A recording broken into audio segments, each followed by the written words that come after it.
You're mic 3, right? Yeah. Wait. Mic 2. All right. So now you good? Yeah, should be good. Okay, there you go. I see you moving on the other thing. Welcome back to our final segment here on the Talk with ABC for the day. This one we are going to be in our probably long NBA segment. I'm, of course, joined by my great producer, Danny. How you doing, buddy? Good, how are you? I'm all right.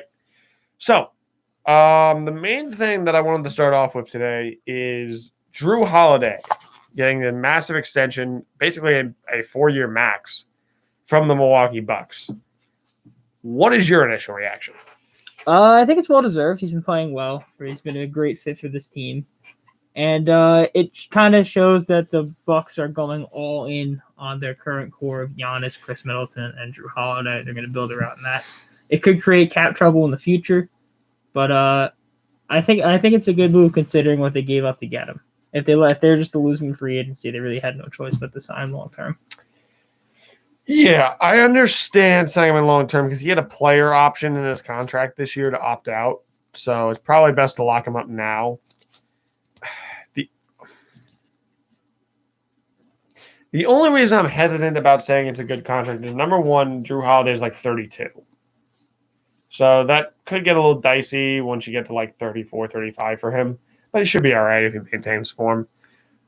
The other big thing is, I understand from a small market team like Milwaukee, your perspective. What else do you have coming in? Your picks are going to be outside the lottery, so you're probably not going to get a superstar from there. Giannis has not been able to attract a marquee free agent, so you're probably not getting one from there. And you traded all your assets for Drew Holiday, basically. And who else did they? Bobby Portis and a bunch of other guys? I don't remember. But you're kind of stuck with what you got at this point. So you might as well lock it up. You have a clear identity. But we'll see. I just don't know if Drew Holiday's enough. I thought they needed a bigger piece to run with Giannis to win a title. I agree, but I feel like at the same time, Drew Holiday, in the thing that's gonna do them better is that, well, their original piece that they had was Eric Bledsoe, and he was obviously shipped off.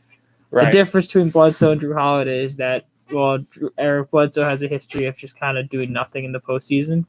Drew Holiday really does show up when it counts. He does, and it showed in that Pelicans Blazers series when he locked up Damian Lillard for 4 games. Yeah, Holiday is kind of an old school guard. He's a stopper at the point. And I always thought he was really more of a 2. But he's surprised me running the 1 actually really well in Milwaukee. So it's just, it's unfortunate when Milwaukee is just, do you see a ceiling on this team that's the NBA Finals? Like, for them, it's got to be at least NBA Finals or bust for them. In their mindsets, it is Finals or bust, but I feel like as a fan, I think that I don't think they're going to get there just because the Brooklyn Nets have a super duper team. That is correct. The only thing I would say is, based on what we've seen, what are the odds that Nets team is healthy come playoff time?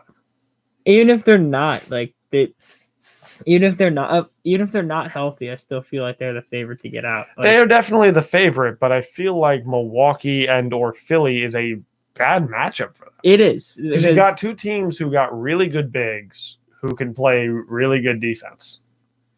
That is true. You got a Bucks team who Budenholzer's been trying some stuff, which is kind of why their defense has slumped a little bit. He's trying different things to see what he might be able to do, like, come playoff time. But you've got a wing and Chris Middleton who can play a good defense. You got Giannis, who is one of the best defenders in the league. And then you got Drew Holiday at the point locking up people. So, and I mean, even guys like DiVincenzo's not a bad defender. Brook Lopez can play a little bit of defense. You got guys on this team all who can play some defense, and they surrounded Giannis with shooters. If there was ever a year to do it for Milwaukee, I think this is your year. I agree, and especially with the fact that there's really no attention on him at all this year. When the pressure's off. Yeah, the pressure's off from now because the past 2 years they've failed. So the expectation is that, they're just gonna lose in the third and second round or something like that. The other reason the pressure is off is because you locked up Giannis on that long-term deal. exactly. Had Giannis been a pending free agent this year, it would have been a problem. I think the pressure would have been all on Milwaukee. Absolutely. And the fact that they did, I think it's great. I mean, obviously, as a Heat fan, with being swarmed in every rumor ever, all those Photoshop. I still think he was going to Dallas. Dallas. I don't know how Dallas would get him because they have to pay Luka. Like, I guess they trade Luka would not. Porzingis. Luka's not payable. Not up for a big contract till next offseason. Yeah, but so they could have paid if they're willing to go to luxury tax. They could have paid Giannis and then paid Luka. I guess they'd have to trade Porzingis then. I'm pretty sure Porzingis has a pretty big contract too. No, he does, but at that point you would have been under the Larry Bird exception for Luka. Gotcha. So you could have gone over the cap to pay him. Gotcha. And into the luxury tax. It would have been a stupid amount of money over the cap, but to keep a core of Giannis, Luka, and Porzingis together, it's worth it. That would be an outstanding piece. But enough fantasizing about that. Yes, I think it's actually good for the NBA. You know, it keeps parity in the league. It allows a small market team like Milwaukee to be competitive. For at least 5 years or so. At least, yeah. As long as Giannis is there, they will be competitive. So that's always good to see. All right, let's talk about some of the other teams in the NBA. Now, when we're looking at the West, assuming the Lakers are not 100%, who's your favorite? I'd say the Clippers are. They're under the radar this year. I feel like I feel like this is their time to strike because they've made good offseason moves. I really, really love the addition of Rajon Rondo. I think I said that last time. Yes. But I think this is their time to strike because they're flying under the radar again. All the attention from the Lakers that everyone's talking about. Everyone's now sleeping on Utah instead. All their attention is on these other teams, and I feel like the Clippers can take full advantage of that and just kind of get there, assuming the Lakers aren't healthy. Now I could take the easy pick here and go with Denver. Denver, I think, would be the easy pick because they made the conference finals last year. They only got better. But I'm not going to do that. I'm going to go with the pick that I see the most upside in, and that's the Phoenix Suns. I think we will see Devin Booker emerge into a true megastar this postseason. That's what I'm expecting. I hope so. I'm expecting Devin Booker to become a superstar this postseason. He will go from a star to a superstar. I hope he does, and I do hope the Suns go far because I love seeing Chris Paul play. I do Chris too. Paul, I think we all agree deserves a ring. That man deserves a ring more than anybody else, and that was the move I thought Milwaukee needed. I don't think they had the assets for it. You know, you're not wrong. When you looked at it, Phoenix didn't give up much for him, to be honest. They gave up a couple young players and I think 2 draft picks or something. Milwaukee could have made a similar deal they made with Drew Holiday, but then included like a Dante DiVincenzo and probably could have gotten Chris Paul. And I think him and Giannis would have been perfect. I do too. I don't know how that would work because I'm pretty sure Giannis sees the ball in his hands just as much as Chris Paul does, and I feel like he would have gotten a similar dynamic between James Harden and Chris Paul, where they both have the ball too much. Maybe, but I feel like Chris Paul could have just elevated the rest of that roster in a different way, and Giannis could learn to just play a little bit more off ball. That is also true. I feel like he could have done that, and we've seen the Chris Paul effect everywhere he goes. They just do well. Other than that second year in Houston where he was injured all the time and it just didn't work. Yeah, because Harden didn't like him. Yeah. But we've seen Chris Paul elevate every single team he's been on. They've just been remarkable. And it's just fun to watch him. It's just fun to watch. I like the Suns pick, though. I do like that Suns pick. Where are they? I think they're second in the conference. They are second in the conference right now at 35-14. Yeah, they just won yesterday, if I remember correctly. Yes, they are a couple games behind Utah. Here's the big question. With no LeBron and no AD, is it possible the Lakers lose enough to fall out of the playoffs? I didn't say LeBron come back hobbling on his crutch, his crutch to try to will them back in. I would say no, because I think if The eight seed's like 500, right? I think it's San Antonio. They're 24 and 24. The 8th seed right now is Memphis, who is 24 and 23. Yeah, and the Lakers are like 31 and 19. It would take a massive collapse for them to miss the playoffs. It would take a massive losing streak of about 10 games for them to miss the playoffs. Yeah, so I think they'll drop down a considerable amount before someone comes back, because I'm pretty sure Anthony Davis doesn't have time. I don't think Anthony Davis has come back for a little bit. He has no timetable. It probably would be postseason. And then LeBron still got like 3 to 5 weeks. As long as the Lakers can stay average, they'll be fine. Even below average will get them by. I think they have a chance to fall into like that play-in tournament that they're doing? Maybe. But I always keep forgetting about that. Yeah, I do too. Like I think it's like the 7, 8, 9, and 10 seeds that are in that play-in tournament. Something like that, yeah. I think they have a chance to fall into there because Dallas has been on fire recently. Dallas has been hot. I think Dallas finally figured it out. Yeah, so now they're I think they're like 28 and 21 now. Right? You are exactly correct. Yeah. Yes. They're 20 and 21. They finally figured it out. Portland's going to be good. They'll be okay. They might jump the Lakers a bit. I think the lowest they go is 7. I don't think they go down to 8 seed. If they go down to the 8 seed, something's wrong. Yeah. My question now is, who takes Charlotte's spot in the East? Because right now Charlotte's the 6th seed, and I don't know about you. I don't expect them to make the playoffs with LaMelo gone for the year. So, who do you think leaps up and grabs Charlotte's spot in the East? Boston's already there. Boston they're and the Knicks are right behind them. They're a mess. I would say Chicago, just because I think they figure it out quick. I think they could figure it out quicker with Vucevic and Zach LaVine there, 2 all-star players that can two pretty good all-star caliber players, a pretty good coach and Billy Donovan, and some good young talent. I feel like they could. I think they should make the jump to at least some sort of playoff contention. I agree. I believe that is the most likely scenario. And now we got to start talking because we're nearing the end of the season already. It's crazy. Yeah, it's flew by. But our tanking teams, that third of the league that tanks every year has basically been solidified. Who do we think gets the number 1 overall pick? The best odds right now are lying with Minnesota. Well, I'm pretty sure the top 3 teams all have 14% now, right? Correct. So it's kind of like a crapshoot. It really is. It's a crapshoot right now between Minnesota, Houston, and Detroit. I don't. It's hard to predict because the way the lottery works.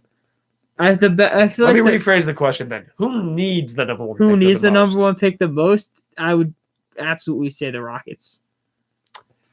The Rockets, no question, need that more than anyone. I mean, Detroit has some semblance of young talent. Because number 1 pick, I think we know it's Cade Cunningham. That's it. I'd be shocked if it wasn't. I agree. And the only way I see it not being Cade Cunningham is if the pick goes to Minnesota. Yeah, because they got D'Angelo Russell, and I would even say if Detroit, because Detroit, remember they drafted Killian Hayes last year. I still think they roll with Cade. I just think they put him at the 2 or the 3 or something like that because he's 6'8". He can play both those spots. That's true. I think they just slide him in somewhere else. The reason I say no with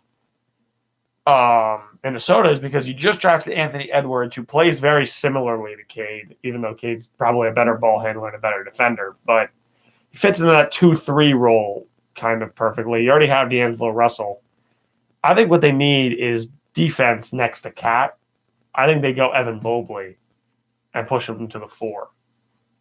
They could do that. I mean, I feel like if they were going to do that, they could honestly trade back. I wouldn't be surprised. The only issue is that pick is top 3 protected. So if that pick stays top 3, it goes to the Warriors, right? It goes to the Warriors next year. So they'd lose their first round pick next year. Okay. They either lose it this year, they lose it next year. So if you're a Minnesota fan, you are praying you don't fall out of the draft. You fall out of the top 3. Yeah. And I mean, I haven't gotten to look at the draft that much this year because I just haven't gotten to watch college at all. I haven't really done too much scouting. Right. Usually the tournament is when I do that, but I hadn't even gotten to watch the tournament that much. Yeah, I would say the draft looks very top heavy.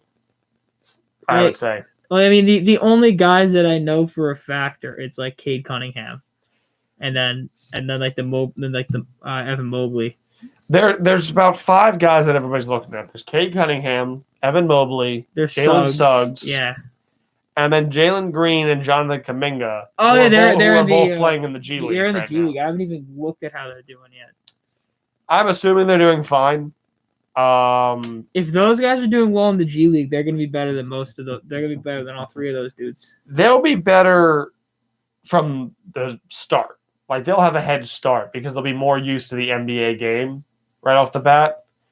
I don't know if the same potential would be there as it would be with like a Cade Cunningham, but I would say that they will probably start better than those guys.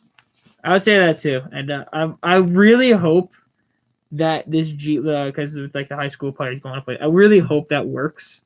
I really hope that more players start to do that because you're getting paid. They're getting paid right now. They can take sponsorships and everything right now. Right. And they're getting against better competition than you would get in college. Like you're going up against grown men. They're going up against grown men already, which is why, as you said, they're gonna be adjusted already. They're gonna be used to it, which means right out the gate they'll be pretty solid. Yeah, and I mean, how much do you think that helped guys like look at Luka and look at LaMelo Ball, who played overseas in adult leagues and getting paid, and they come into the league on fire. Playing against there's something to be said for playing against competition like that. Well, yeah, the Euroleague is the best in the world. Not best in the world. Best outside the U.S. And then Australia ain't too shabby either. With Australia ain't too shabby, and then I think China would probably be like the 3rd best one when it comes to league. But I don't like to give China credit for anything, but they have decent basketball. So shout out to Jimmer for that. He's killing. He's a legend over there. Oh my God, yes. But yeah, I mean the whole problem is that though that I feel like the EuroLeague was kind of stained a bit. Because before Luka, they were taking all the. I think the problem with them is that if I'm correct, I think the younger guys that are there usually don't play. It's not because they're not good; it's just because that's what they do. They always just play the older guys. That's correct. They play the older guys, usually washed up NBA players who are on bigger contracts to get fan interest. Yes, which makes it really hard to scout.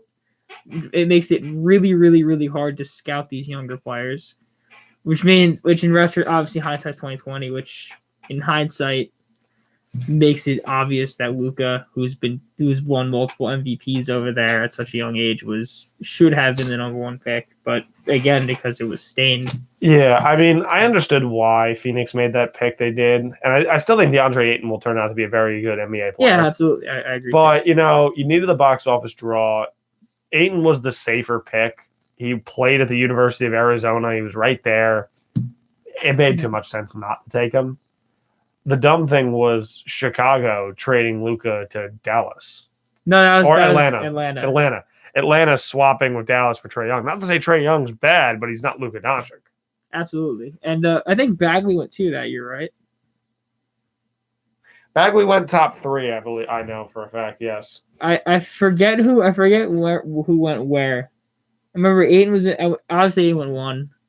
I could have swore Bagley went 2 because I'm still high on Marvin Bagley for whatever reason. The only thing I had always said with Marvin Bagley is I didn't know where he'd play at the NBA level. I didn't see him as an NBA center. So I'm like, do you play him at the 4? And if you play him at the 4, he needs a change of scenery. I think he still has something in him, but he needs a change of scenery. Well, yeah, I mean, there's been the whole fiasco going on with him, and I guess Sacramento's entirety. I'm pretty sure, I think it was his dad or someone in his family's Sacramento's a mess. Yeah, it all started when they hired Luke Walton. Everything was going well. No, it started when Vivek Ranadiva bought the team.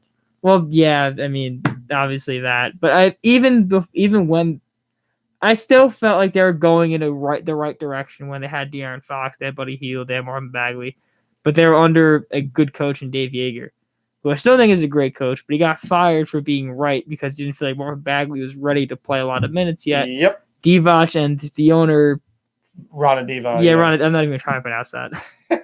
But they rushed him. And, they rushed him, and they fired him. They fired Jaeger because Jaeger didn't want to rush him. And they brought in Luke Walton. And then they brought in Luke Walton, who's Luke Walton, and he should not have a job in any semblance at all. That is correct. Yeah, I mean, Sacramento's just a mess. They're at that point in their rebuild where we should start seeing some progress, and I'm not seeing any. Other than from De'Aaron Fox. Yeah, exactly. And free him, please. Oh my God, the man's becoming John Wall 2.0. Poor guy. Which is a good thing, but he has no help.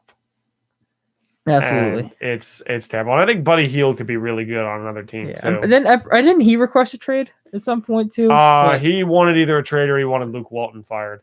I think he got neither. No, he got neither because nobody wanted him on his contract. Because the problem with him is his contract. Yeah, he's due like 4 years, $86 million or something like that. He's an overpaid rotational piece, and that's what happens with those guys is they don't get traded because nobody wants to take on those contracts. Yeah, you know the funny thing is too, when he was drafted by the Pelicans, I'm pretty sure like the Kings wanted him, and I'm pretty sure the GM told them. I'm pretty sure Divac at the time told him like, "Oh, you're gonna be in Sacramento. Give us a couple months." Yep. And then they traded for him. Yep. They actually had. Yeah, it was the DeMarcus Cousins trade. They had a much better offer from the Phoenix Suns at the time, and from some other teams. But they were so infatuated with Buddy Hield, who at the time I was like, really? Yeah. Like, you have Nick Stauskas right there. Yeah. It's like the same player. What are you doing? Well, I'm pretty sure the owner said he's basically Steph Curry. That's what the owner said. He's compared him to Steph Curry. Yeah. And I'm just like, oh, that did not age well. Did not age well. I mean, he was playing really well though at some points. Like, because his big was Anthony Davis. No, I mean, no, not in New Orleans. In Sacramento. Yeah, in Sacramento, he had points where he was playing really, really, really well. Because there were points where he was actually the number one option on the team. And his numbers got a bit inflated because he took a ton of shots. But again, I think he could be a solid starting shooting guard on a title team, but not at that price tag. I agree. All right, so that's going to do it here for this edition of the Talk with ABC. Thank you all very much for watching. Danny, thank you for joining me. Thanks for having me on. Always a pleasure. And I will see you all next week, same time. Hold that pose, Danny.